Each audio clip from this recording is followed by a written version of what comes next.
Cuando hablamos de algún otro tema, por ejemplo, si queremos crecer académicamente, sabemos que el mínimo que tenemos que hacer es pues ir a la escuela, ¿no? O ir al curso o lo que sea que vas a crecer, es como lo mínimo, ¿sí? Si quieres desarrollarte profesionalmente, pues lo mínimo que tienes que hacer es asistir al trabajo, ¿no? O sea, ¿cómo vas a crecer laboralmente si ni te presentas a la oficina o al taller o donde sea que trabajes? Y físicamente también. Si no nos paramos en la milla, si no nos paramos en la cancha, en el gimnasio, sabemos que ese es el mínimo, o sea, de perdida a ir, ¿no? Ya no te digo que te pongas muy complejo o muy pro, ¿no? Que te vayas con la última ropa o que te metas un chorro de químicos, pero por lo menos sabemos que tenemos que ir, ¿no? Al menos ir. Y es curioso porque eso lo sabemos por lógica, amados. Pero a veces en el tema espiritual, por algún motivo, cambiamos nuestra lógica y pensamos que, no pasa nada si no voy a la iglesia. Qué curioso, ¿no? O sea, qué curioso que pase eso. Pero obviamente, amados, si queremos desarrollarnos espiritualmente, tenemos que venir al lugar que está diseñado y que tiene específicamente ese propósito, el desarrollo de nuestro espíritu. Hay distintas áreas que tenemos, ¿no? Todos nos queremos desarrollar físicamente, todos nos queremos desarrollar intelectualmente, financieramente, económicamente, en todas las áreas. Pero yo creo que ahí se muestra la prioridad que tenemos por nuestra área espiritual. ¿Qué prioridad le esté dando usted al congregarse? Es la prioridad que usted le está dando a su área espiritual. Porque aquí es el lugar donde uno se forma en el espíritu. ¿Ok? Por ejemplo, los atletas, amados, desde el principio hasta el fin, no importa de qué disciplina deportiva, siempre están siendo formados por varios profesionales. Y su misma carrera de atletas les va diciendo qué profesionales necesitan. Por ejemplo, un corredor, un Usain Bolt, que empezó desde adolescente. Primero, pues es presentarse ahí al óvalo, ¿no? Luego necesita un profesional que le enseñe, que lo entrene, que le diga en qué está fallando, en qué debería mejorar, que le dé un entrenamiento, etcétera. Ajá. Y que lo haga rendir más, que lo esté cronometrando, todo eso. Un entrenador es como lo primero que necesitas, ¿no? Pero conforme va avanzando el tiempo, ya después necesitas exigirte más. Necesitas, por ejemplo, un nutriólogo que te diga cuál es la nutrición óptima, los alimentos óptimos para que te rinda el cuerpo, para que tengas mayor explosividad, mayor rendimiento, mayor destreza, mayor agilidad, que te suplemente para que tus articulaciones no se atrofien, etcétera, ¿no? El nutriólogo es muy importante. Después necesitas un quiropráctico o un fisioterapeuta porque resulta que te lesionaste o ya tienes tanto estrés muscular que necesitas que te truenen, ¿no? Que te truenen, que te hagan masajes, etcétera. Después, ya que eres más pro, necesitas un manager, porque resulta que te están marcando de todas las marcas, Nike, Puma, Adidas, etcétera. Todo el mundo te quiere proporcionar. Y como tú lo único que sabes es correr, no sabes hacer negocios, necesitas a un profesional que te asesore en el tema económico, cómo crecer económicamente de la mejor manera. ¿Por qué no embroncarte con una marca si esta otra te podría dar más, por ejemplo? ¿Sí? Y es una serie de profesionales en los que los atletas invierten a lo largo de su carrera, de principio a fin, y no nomás invierten, sino que también los tienen que escuchar. ¿Sí? No sirve de nada que vayan con ellos, que les paguen para que hagan su trabajo, si el atleta no va a hacer lo que le dicen. Entonces ahí es un trabajo de los dos, ¿sí? Tanto del profesional como del atleta. Entonces, ya trasladándolo al ámbito de iglesia, amados, aquí estamos las personas que nos dedicamos a esos. Por ejemplo, necesitamos evangelistas para que nos traigan a los pies de la cruz para arrepentirnos y para conocer las cuestiones básicas del evangelio, amados. Maestros para que nos hagan crecer en la doctrina y que no nos extraviemos en el camino con doctrinas equivocadas. Necesitamos pastores, que el pastor hace de todo, ¿no? Nos corrige, nos alimenta, nos aconseja, nos consuela, nos dan el ejemplo, nos direccionan ministerialmente. ¿Qué más? Traen orden, nos ordenan, etcétera. Profetas. Los profetas, amados, nos dan ese panorama profético en la vida para que aprendamos a conocer la voluntad del Padre y qué es lo que Dios está hablando en esa palabra rema específica, en ese mover espiritual para tu vida. Y también los apóstoles, por último, pero no menos importantes. Los apóstoles, amados, nos catapultan a nuevas dimensiones de revelación. Eso es lo que hacen los apóstoles con el pueblo. Y también traen cobertura a nuestros pastores y los hacen crecer ministerialmente. Entonces, todas estas personas son personas que vamos a necesitar a lo largo de toda nuestra carrera de la fe. Así como un atleta o como cualquier profesionista necesita otra gente que lo siga formando. No nomás es en la escuela, no nomás es salir de la escuela y ya aventarte al mundo laboral. Si realmente quieres destacar en lo que haces, vas a seguir capacitándote toda tu vida, toda tu carrera. Entonces, en la carrera de la fe es igual, amados. O sea, dice la palabra de Dios en Filipenses 1:6. Extraño mucho mi iPad. Dice la palabra en Filipenses 1:6. Dice, el que comenzó en ustedes la buena obra, la perfeccionará hasta el día de Cristo Jesús. Esto quiere decir, amados, que en esta vida no vamos a llegar nunca a un punto donde digamos, ya soy tan perfecto, o ya estoy tan perfectamente pulido, que ya no necesito que Dios obre en mí. Mientras sigamos con un corazón latiendo, un corazón físico, un corazón natural latiendo, necesitamos seguir siendo perfeccionados, amados. Cuando llegamos a un punto en el que decimos, a mí ya no hay nadie que me enseñe, ya no hay nadie que me pueda enseñar nada, yo pienso que es más bien un problema de orgullo, un problema de egoísmo, o porque a lo mejor necesitamos buscar a una persona que nos haga avanzar, pero nunca vamos a llegar a un punto en donde ya nadie nos pueda enseñar nada acerca de la fe, porque el crecimiento en Dios es una cosa tan grande, o sea, es una materia que nunca terminamos de aprender. Es como si nunca nos graduáramos. Hasta el día, dice, de Cristo Jesús. Nos vamos a graduar hasta aquel día, hermanos. El día en el que el Señor venga. Y hay otra analogía que yo quisiera darles, que es en la carpintería, hermanos. O sea, tal vez el carpintero, que es Dios en tu vida, puede ser que vayas en un proceso de inicio. A lo mejor tú vas iniciando en la fe y el carpintero tiene que usar la sierra para empezar a cortar todo el material que no necesita. ¿Okay? La sierra corta completamente. O tal vez puede ser que ya estés al final de tu carrera, ya estés por terminar y ya esté puliéndote, ¿no? Nomás. Ya no, nomás necesitas pulimento con lija fina. Pero hasta el final vas a seguir siendo procesado por Dios. Y ese proceso se da aquí, amados, en la congregación. No, o sea, no hay nadie aquí que pueda decir, yo ya llegué. ¿Sí? Incluso Pablo decía, amados, yo no pretendo haberlo alcanzado todo, dice. Yo sigo siendo perfeccionado hasta el día de hoy. Así decía Pablo, o sea, Pablo, amados. Imagínense nosotros. Y otro punto muy importante, amados, es que recordemos que Dios es un Dios más de procesos que de sucesos. ¿Sí? Dios es un Padre. Dios tiene el poder para cambiar tu vida en un instante. Tiene ese poder. Y de hecho, de alguna manera lo hizo. Cuando nosotros vinimos a la cruz, Él por su misericordia, en el mismo instante, Él vivifica tu espíritu. Y Él trae el Espíritu Santo a tu vida. Y eso es un milagro. ¿Sí? Lo consideramos milagro porque es instantáneo, pero hay milagros que duran tiempo. ¿Sí? Nosotros somos milagros en proceso. El tema con los sucesos, amados, es que rara vez nos enseñan algo, rara vez nos hacen madurar.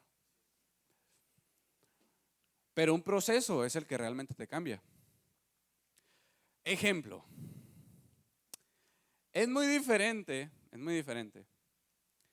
Cuando estás chamaco, alrededor de los 15 años, te haces un semialto. ¿Qué pasa? Te para la shoti, marcas a tu jefe, cubre la multa, ¿no? Puede ser que la cubra, pero sí o no, el chamaco no va a aprender hasta que a él le toque pagarla. ¿Sí o no? Porque si no, pues al cabo es que papi paga, ¿no? Papi paga, papi paga. Entonces, Dios no es así, amados. Dios sabe, Dios entiende eso. O sea, Dios no le vas a enseñar nada. Entonces Dios sabe que si Él te saca de las broncas todo el tiempo, instantáneamente, sin que a ti te cueste nada, no vas a aprender absolutamente nada. Él podría resolver todos tus problemas. En un chasquear de sus dedos podría resolver todas tus deudas, arreglar todos tus problemas matrimoniales, todos tus problemas de carácter, todos tus problemas, te podría solucionar la vida. Pero Él sabe que en el siguiente segundo ya la vas a haber regado otra vez. Porque necesitamos a fuerzas un proceso para que el cambio sea de adentro hacia afuera. No necesitamos soluciones momentáneas, amados. Necesitamos ser procesados para que no vuelva a suceder eso. ¿Sí? A veces nos enojamos con Dios. Por ejemplo, les voy a dar un ejemplo. A veces nos enojamos con Dios porque no quiere hacer por ejemplo, un milagro de sanidad. ¿Sí? No sé, pastor, ore por mí porque tengo diabetes, ¿sí? Y pues ya, si no me aliviano, me pueden amputar algo. Entonces, ore por mí, ¿sí? Y a veces Dios no le da la gana de hacerlo. O sea, no es que Dios sea malo, es que Él sabe que si Él le hace así, te quita la diabetes, tus hábitos alimenticios van a seguir iguales o peores. Van a empeorar. Entonces, Dios no quiere quitarte la diabetes, Dios quiere que tú cambies, ¿sí? Ese es un ejemplo, ¿no? Con la enfermedad, pero ese es con todo, incluso en lo financiero, amados. Dios puede hacer que alguien llegue a tu casa, te deje un sobre que sea exactamente lo que debes de la tarjeta de crédito, ¿sí? Pero vas a agarrar el sobre, vas a ir a la Coppel para pagarlo todo, pero resulta que en la Coppel, para pagarte, tienes que ir al segundo piso. Entonces, ya que sales del segundo piso, recorres toda la tienda, pues ya agarraste como 10 cosas más, ya te volviste a embroncar. ¿Sí me explico? Entonces, por eso es que Dios muchas veces no hace los milagros instantáneos. Les repito, lo puede hacer y lo sigue haciendo, sí lo sigue haciendo. Pero a veces que Dios no le da la gana, a veces que Dios no te quiere sanar, no te quiere sacar de la bronca, quiere enseñarte a que no vuelvas a caer en el mismo problema. Y esos procesos son los que duelen, amados. Pero son los únicos que nos transforman y los enseñan. Entonces, vamos a irnos al Salmo 133. Es un salmo bien cortito, muy conocido. Y vamos a leer el 1 y el 3. O sea, el versículo 1 y el 3. Dice, mirad cuán bueno y delicioso es habitar los hermanos juntos en armonía. Y el 3, ya lo último dice, porque ahí envía Jehová bendición y vida eterna. Hay un deleite en el Padre cuando ve a sus hijos que están en armonía. Yo todavía no tengo esa bendición de ser padre, ¿no? Pero yo me imagino que si un papá ve a sus hijos que la están pasando bien, están en armonía, están pasando un buen rato, el padre le da la gana de bendecirlos, pues, ¿sí? No sé, mi hijo, toma para unas paletas, váyanse a comprar unas paletas, o encarga una pizza, o vénganse, vamos al malecón, lo que sea, cuando los ve en armonía. Pero cuando los ve peleándose, yo creo que el papá lo último que quiere es bendecirlos, es agarrarlos a guamazos. ¿Sí? Entonces yo pienso que con nosotros es igual, amados. Para que el Señor nos bendiga, tenemos para empezar que habitar juntos. ¿Ok? O sea, no le digo que nos mudemos todos aquí a la iglesia, ¿no? Se traiga cada quien su colchón. No me refiero a tan literal. Pero al menos tratar de estar los más juntos posibles. Compartir el tiempo lo más que podamos. Y hacerlo en armonía. Y el concepto de armonía es un concepto que habla de unidad, de que todo combine. La armonía en la música tiene que ver, por ejemplo, con acordes que suenan bien, con ritmos que suenan bien, que todos son diferentes, pero hacen armonía juntos. Al final los combinas y se oyen bien. Pero si tocas uno y luego el otro, no hacen armonía, o sea, están separados. ¿Sí me explico? O sea, tendría que agarrar el piano para... O sea, por ejemplo, si estás tocando un solo acorde, tan, tan, tan, tan, tan, pues se escucha más o menos, ¿no? Pero como que le falta algo. Necesitas meterle una batería, una guitarra, y todos tienen que estar tocando en armonía. Todos están haciendo algo diferente, pero juntos se escucha bien, porque han llegado a un común acuerdo de qué es lo que va a hacer cada quien. Entonces, en el cuerpo de Cristo debemos de ser iguales, amados. Y que siempre el vínculo sea el amor. Tenemos que permanecer en el vínculo de la paz, en el vínculo del amor. ¿Por qué dice esto la Biblia, amados? ¿Por qué cree que diga que debemos de tolerarnos? Que el vínculo de la paz es lo más importante. Que sobre todas las cosas prevalezcan en el amor. Pues, amados, porque Dios sabe que somos bien enojones. Dios sabe que cada cabeza es un mundo. Y que convivir, si convivir dos, amados, a veces en una casa, es una bronca.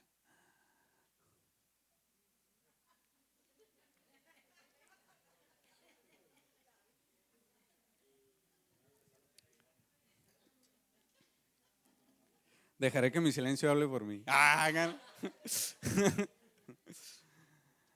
Ahora imagínense, amados, 70, 80, 100 personas conviviendo juntas. Es obvio que si las personas no vienen ya como que predispuestas a amar, no se va a poder, amados. Entonces siempre tenemos que permanecer en ese vínculo de la paz. De que yo sé que este brother a lo mejor tiene una teología un poco diferente a la mía. A lo mejor él viene de una casa diferente. Es obvio que él viene de una crianza diferente a la mía. Va a tener tradiciones, culturas, hábitos, maneras de vestir, maneras de pensar, gustos muy diferentes a los míos. Pero para poder armonizar tenemos que aceptar y tenemos que tolerar. O sea, ese es un concepto que hasta en la escuela te lo enseñan, pero a veces nos cuesta aplicarlo aquí en la iglesia. A veces no podemos superar que la Dalia se vino de verde, por ejemplo. Porque ese vino de verde, decimos. O sea, ese verde, no me gusta ese verde, dicen, ¿no? Y ya, o sea, ya no te concentraste toda la reunión porque no te gustó el verde que trajo la Dalia, ¿no? ¿Y eso qué tiene que ver? Pues, ¿sí me explico? Y ese es un ejemplo bien simple, amados, pero usted sabe de lo que le estoy hablando. O sea, a veces hay un hermano que no congenia con usted, que tiene otra manera de pensar y a la torre, o sea. Pero por eso nos exhorta la Biblia varias veces, no nomás una, nos dice varias veces y de maneras diferentes, ¿no? Unas más poéticas, otras más diplomáticas y otras más rudas. Pero varias veces nos dice la Biblia, tolérense. Que el vínculo del amor prevalezca sobre ustedes. Que prevalezca la paz, el amor, la alegría. Tolérense los unos a los otros. Y eso es lo que tenemos que hacer, hermanos, para poder tener una iglesia saludable, poder estar en armonía. ¿Para qué? Para que Dios traiga su bendición. Tenemos que estar en ese momento y en ese contexto para poder ser benditos por Dios. Ahora, en el 133 vemos una palabra que obviamente se refiere a un lugar. En el 133:3, dale un poco para abajo, bro.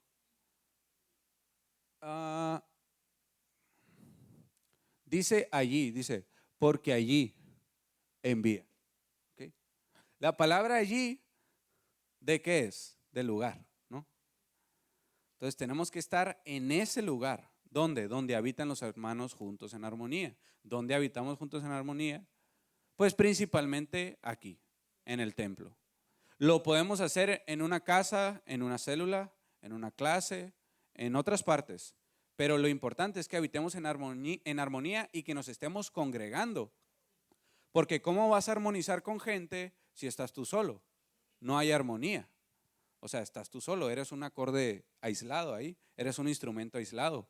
Para poder hacer una orquesta más grande, que precisamente eso es la gloria de los directores de orquestas que hacen que tantos decenas de instrumentos se escuchen al 100 juntos, es eso, que son muchos instrumentos tocando juntos. Por eso uno ve esas orquestas y se queda maravillado. ¿Qué es la gloria de la orquesta? Que son muchos juntos, ¿sí? Aquí nomás tocamos como 6 y a duras penas hacemos que se oiga 2 triquis, ¿sí? Y eso que tenemos un sonidazo y nos apoya mucho la tecnología, pero la orquesta, mouse, es completamente acústica. Y son un montón de instrumentos. No sé si a usted le ha tocado ver, por lo menos en YouTube, una orquesta hecha y derecha. Son muchísimos músicos, amados, muchísimos. Y es impresionante cómo se escucha bien. No nomás en lo que, o sea, no nomás en la melodía que están haciendo, sino en los matices de volumen también. Y todo es, ¿por qué? Porque hay una persona enfrente con una varita y porque todos están, no pierden ni un segundo lo que está haciendo la varita esa, ¿sí? En el momento que un violín, que una flauta, digan, le hizo así, pero yo quiero hacerle para acá, esa flauta, se va a escuchar horrible, amados. Por un movimiento así, que el flautista quiso hacerle para acá, toda la orquesta se le va a quedar mirando al flautista. Le van a hacer la mirada de rayo láser, ¿no? Esa persona va a desarmonizar instantáneamente. ¿Qué nos enseña la orquesta entonces? Que la importancia a que todos tengamos una misma cabeza, ¿sí? Un cuerpo debe tener siempre una cabeza. Y un pueblo, amados, mientras más respete, honre a su autoridad, mejor pueblo va a ser. Y esto lo vemos, yo creo que súper claro en el tema militar, ¿no? En el tema militar. Usted lea, cuando leemos un poco de historia, nos damos cuenta que los ejércitos que fueron más prósperos fueron los que tenían los soldados más obedientes, los que eran más disciplinados. Cuando uno entra al ejército no te dejan ni ver a la cara al comandante, no lo puedes ni ver a los ojos, ¿sí? En el momento que él te dé una orden y tardes un segundo, dudes un segundo en ejecutar lo que te dijo, te va a ir como en feria.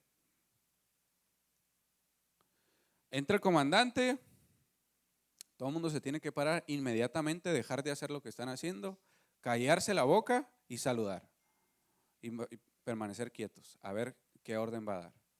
Esa es la única manera en que tantos hombres, porque un hombre o sea, me refiero al género masculino, que es el que predomina en el ejército hasta nuestros días, tenemos un montón de testosterona, amados, y todos los hombres nos creemos líderes por naturaleza.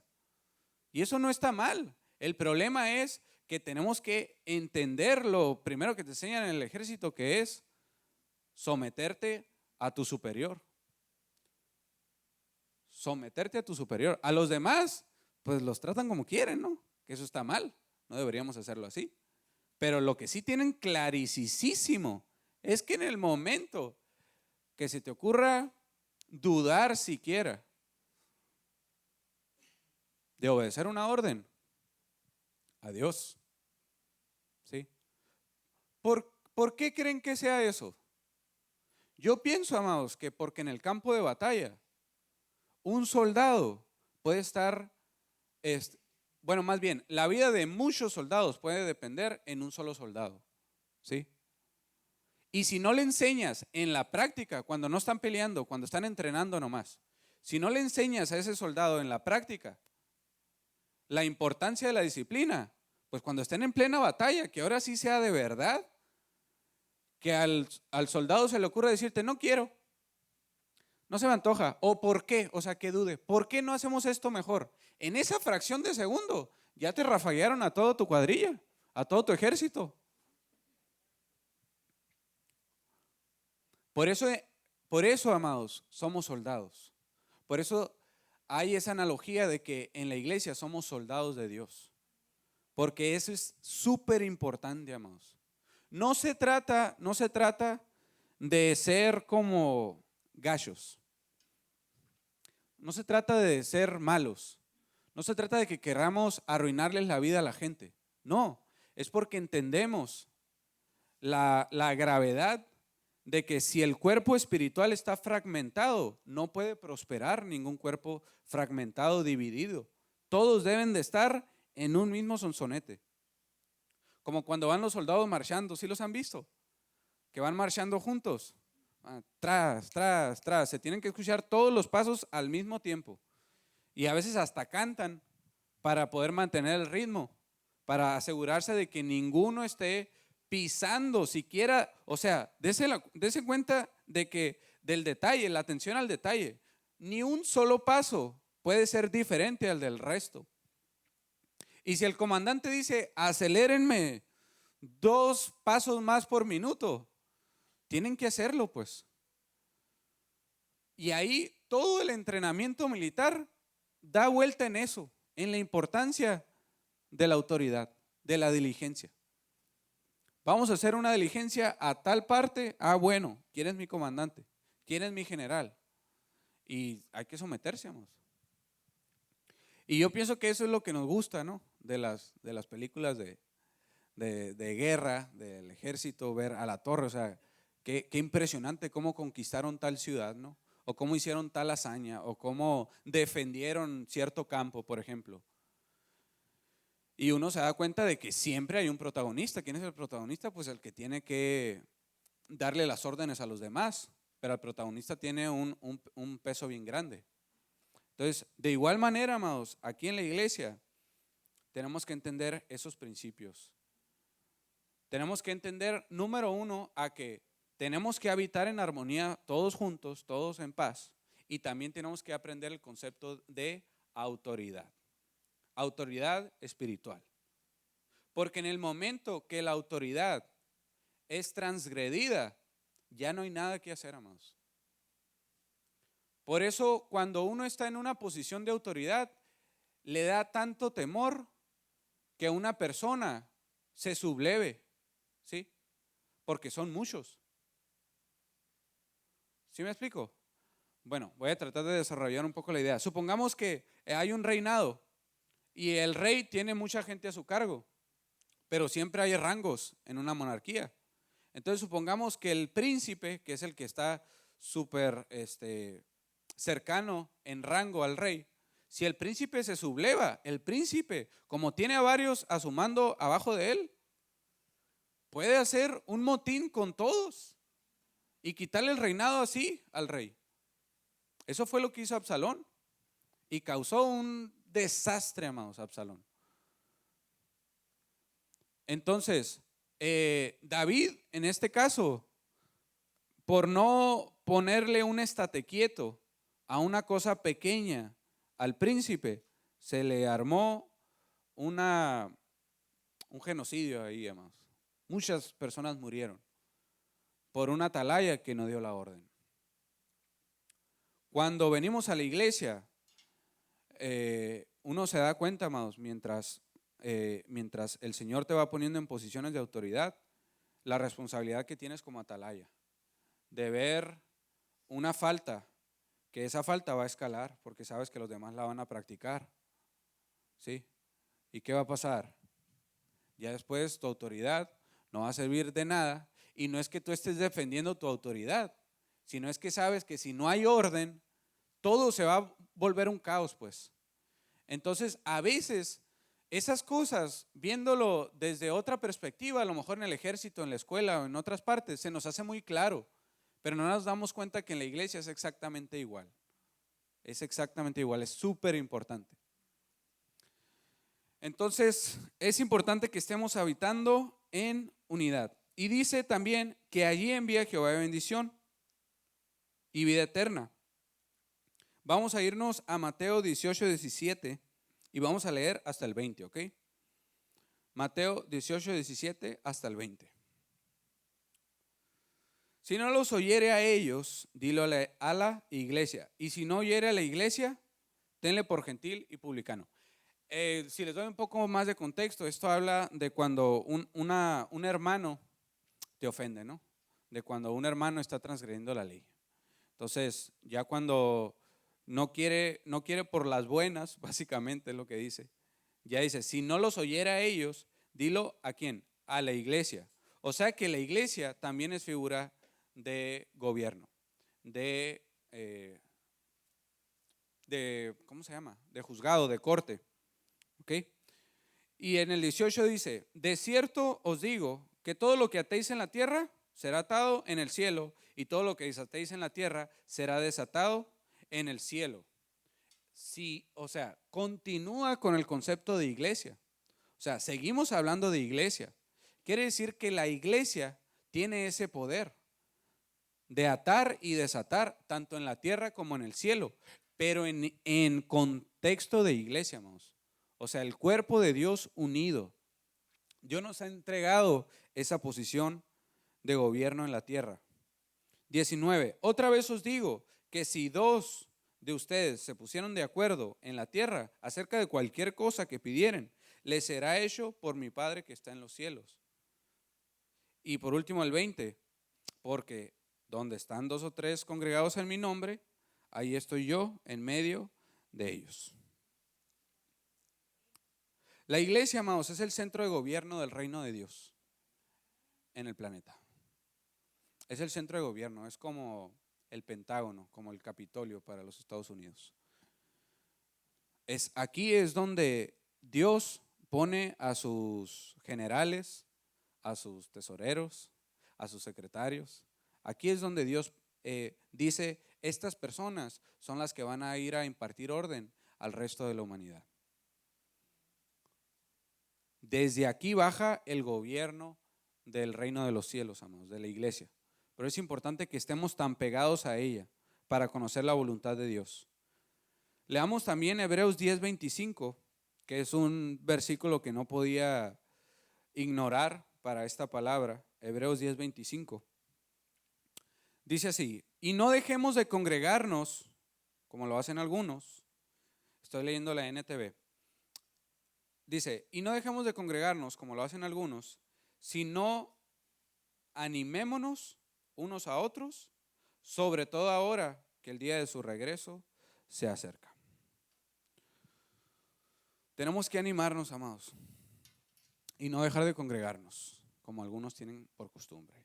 Y sí o no se entiende aquí por el final que dice, sobre todo ahora que el día de su regreso se acerca. O sea que en otras palabras está diciendo que mientras más se acerque el día final, el día del juicio, la gente más va a tener la costumbre de dejar de congregarse. O sea que un síntoma del final de los tiempos es que la gente ya no va a querer congregarse, ya no le va a tomar importancia, va a tener por costumbre, o sea que ya no lo va a hacer. Ajá. O sea, a lo mejor puede que vengan de vez en cuando, pues, pero dice aquí que lo tenemos que tener por costumbre, el congregarnos, tiene que ser una costumbre, tiene que ser algo continuo, porque recuerden, tenemos que habitar juntos en armonía.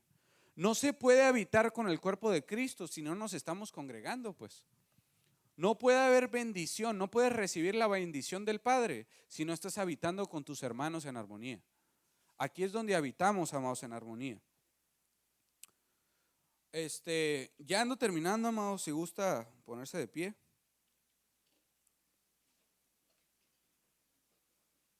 Dice, la iglesia es casa. La iglesia es casa, es donde compartimos con nuestros hermanos, donde se sirve la comida en la mesa y tenemos resguardo para nuestra alma y espíritu. Donde el padre distribuye las riquezas para sus hijos en la casa. Para que te toque herencia, tienes que ser parte de la casa, ¿sí o no? Eso es lógico, ¿no? Tienes que ser parte de la casa. Si un hijo decide en su juventud largarse de la casa y no volver nunca, ¿le va a tocar herencia? Tiene que ser parte de la casa. No nomás se trata de que tengas genética, sino que seas parte de la casa, de que sigas siendo fiel a tu casa y que vivas bajo el resguardo de un padre. La iglesia, amados, es escuela Y también es gimnasio de formación y crecimiento espiritual. Aquí nos formamos, aquí crecemos, tenemos que estar aquí, amados. El mínimo es venir. El mínimo. Es como cuando hay unos profes, por ejemplo el de física, pues el de física. Uno sabe que en física no aprende ni papas, ¿no? Lo único que te piden es que vayas. El mínimo es que vayas, ¿no? Y en otras clases es igual, o sea, el mínimo siempre es por lo menos que te presentes, ¿no? Entonces, cuando nos querramos graduar en el día de Cristo Jesús, cuando ya estemos en la graduación, yo pienso que el mínimo es que te presentaras, ¿no? Es la asistencia. Cuando allá se pase lista, dice. Ahí sí van a querer no tener ni justificante, ni retardo, ni nada, ¿no? Van a querer todos tras. Sí, amados, porque cuando la trompeta suene, amados, ahí vamos a querer alinearnos, pero no hay que esperarnos a entonces, amados. Recordemos que la salvación en Cristo Jesús es figura del arca. El arca estuvo abierta por muchísimos años, amados. Así es. Y la gente, ¿hasta cuándo se quiso meter? Hasta que se cerró. Hasta Noé quería abrir la puerta, pero no podía porque Dios la había cerrado. Y una vez cerrado, adiós. Entonces, ahorita es el tiempo, amados. Ahorita es el tiempo. No esperemos hasta que la trompeta suene, hasta que los cielos manifiesten la gloria del Hijo del Hombre, para que entonces nos arrepintamos, porque en ese momento la puerta ya va a estar cerrada. El arca de salvación que Dios diseñó para hacer, pues sí, salvación para todas las naciones, es la iglesia exactamente. Esta es la barca, amados. Me acuerdo mucho de una canción de niños, ¿no? Que dice, este es el arca de salvación que el Señor diseñó. Creo que es de Marcos Vidal. Es cierto, este es el arca de salvación, amados, la iglesia. No dejemos que la puerta se cierre, porque va a llegar el día, amados, el día del Señor. La iglesia también es hospital para el alma y para el espíritu. Aquí hallamos el bálsamo que necesitamos para las heridas del alma, para las heridas del espíritu, que, no sé, la vida, nuestros propios errores, malas decisiones nos han causado. Aquí encontramos ese bálsamo de vida. Aquí encontramos los brazos del Padre que nunca se cierran para nosotros. Nunca se cierran. Siempre está el Padre abierto. Esa es una característica que debe tener todo padre. Debe de perdonar, ¿sí? Un padre debe ser perdonador. Si un padre no sabe perdonar, pues entonces es un mal padre. Y Dios no es un mal padre. Dios es el Padre perfecto. Dios es amor. Dios perdona. Así que no hablemos cuando vamos a invitar a alguien al arca aquí. No les hablemos con juicio, amados. Hablemosle con amor. Recordemos que para Dios que esa persona venga al arca va a ser una alegría inmensa para Dios. Así que no amenacemos a la gente con que se vaya al infierno, sino que presentémosles un Padre que ama, que no quiere. O sea, que dice Dios, ¿qué necesidad? Pues si ya diseñé todo, ya está todo preparado, ya está el caminito hecho. Aquí está, nomás vente. Así tenemos que ir por la gente. La iglesia, amados, es un taller también donde nos transforma el Padre a la imagen del varón perfecto. Es un taller también donde Él nos procesa. Y a veces nos tiene que dar unos buenos marrazos. O sea, nos tiene que pasar la sierra. Ya lo último, ya cuando estemos allá, ya nos va a pintar, ¿no? Como un mueble nuevo. Ya la pintura no duele, ya nomás te embellece la pintura. Pero todo el otro proceso es darle a la madera con todo, amados. Es cortarla, es martillarla, es meterle chilillos, es darle con una lija y otra lija y otra lija y otra lija. O sea, todo el proceso de carpintería es así. Hasta el final te pintan, ya que estás listo. Pero aquí en esta tierra, amados, va a ser un taller de continuo proceso, de estar siendo afilados por el alfarero. pero tenemos que ir al taller para que seamos procesados. Este es el taller, amados. Si dejamos de ir al taller, nuestro proceso se va a detener, porque este es el eje principal. Hay algunos sistemas de engranajes. Regularmente cuando uno ve un sistema de muchos engranajes, casi siempre nomás es un solo engranaje el que está conectado a la fuente de poder. Por ejemplo, en un carro el motor, ¿no? Nomás hay un engranaje, ¿no? No entiendo mucho de mecánica, pero creo que las transmisiones trabajan más o menos así, ¿no? Hay un engranaje que es alimentado por la fuerza del motor, y ese engranaje hace girar a todos los demás. Aquí es igual, amados. Si no nos congregamos, que es el engranaje principal, el resto de tu vida se va a detener. Te vas a estancar completamente en lo financiero, en tu familia, en todo. Y acuérdense que el agua estancada se pudre. Si queremos seguir creciendo, amados, no es que querramos, amados, es que tenemos que hacerlo. Porque la vida es como una, ¿cómo se llama? Una caminadora que siempre está dando vueltas, que si te paras te avienta, ¿sí? En la vida no te puedes parar, pues. No te puedes parar, tienes que seguir y seguir y seguir, no te puedes parar. Entonces, no dejemos de venir al taller, amados. La iglesia es centro de gobierno para las naciones, pero también para nuestras casas. De aquí baja el gobierno para que usted tenga una casa pacífica, una casa ordenada. Si usted se quiere ordenar y quiere que sus hijos sean ordenados, entonces los padres siempre tienen que tener a alguien por encima de ellos. Eclesiásticamente hablando, los pastores tienen que tener siempre un apóstol arriba de ellos. Pero también recordemos que la palabra de Dios dice que cada padre, que los padres, que el hombre es sacerdote del hogar. Y como es sacerdote, tiene que tener una cabeza encima de él. Y en este caso sería el pastor. ¿Sí? Entonces, varón de casa, si usted quiere tener una casa ordenada, ordénese usted lo más que pueda a su pastor.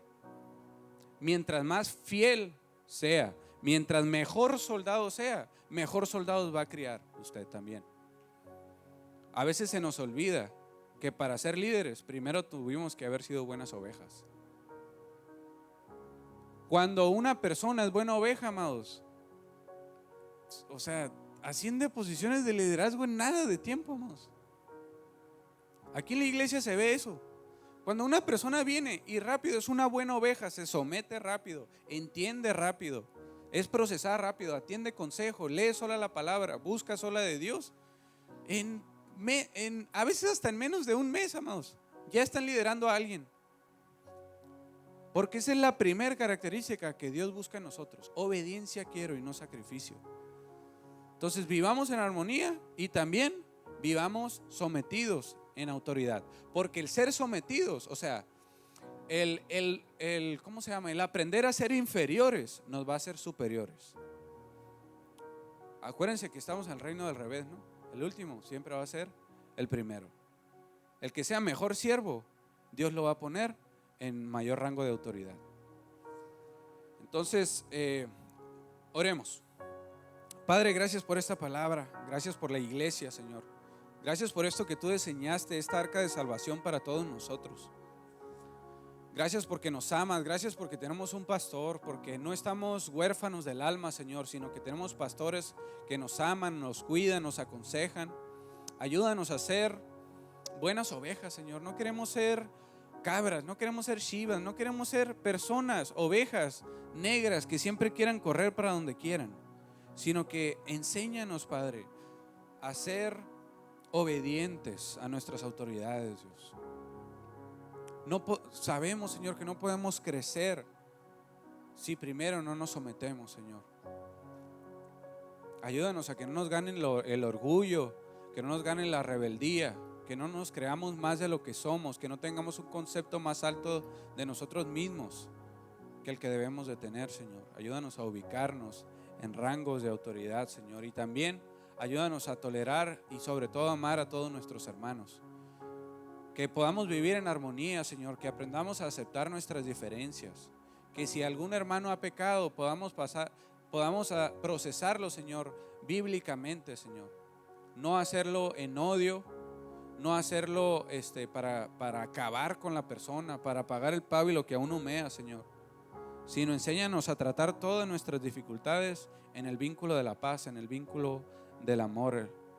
Y te pedimos también, Señor, por todas esas personas que han perdido esa costumbre de congregarse, no nomás en esta congregación, Señor, sino alrededor de todo el mundo.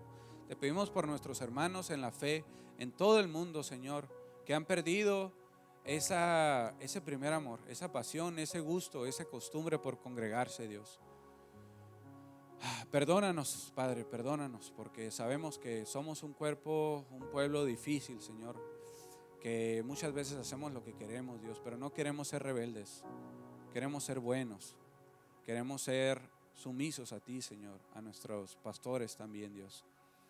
Te amamos, Padre, perdona nuestros pecados, perdona nuestras faltas, nuestras transgresiones a la autoridad, Dios, y ayúdanos a todos, Señor, a todos, a ser cada vez más nobles, más amables, que la sonrisa salga rápido de nuestro rostro, Dios, a no tener un corazón áspero, un corazón de piedra, sino que cámbialo por un corazón de carne, Dios. Queremos ser personas verdaderamente espirituales, no espirituales para jactarnos de la espiritualidad que podamos lograr, Dios, sino realmente espirituales en el sentido de estar lo más cerca a tu corazón y lo más parecido al carácter de Cristo. Ayúdanos a ser siervos, Señor, y no a estar obsesionados por tener más gloria o más posesiones, Señor, sino que estemos más bien obsesionados, pero en agradarte a ti, en hacer tu voluntad, Dios. En el nombre de Jesús. Amén y amén. Amados, estamos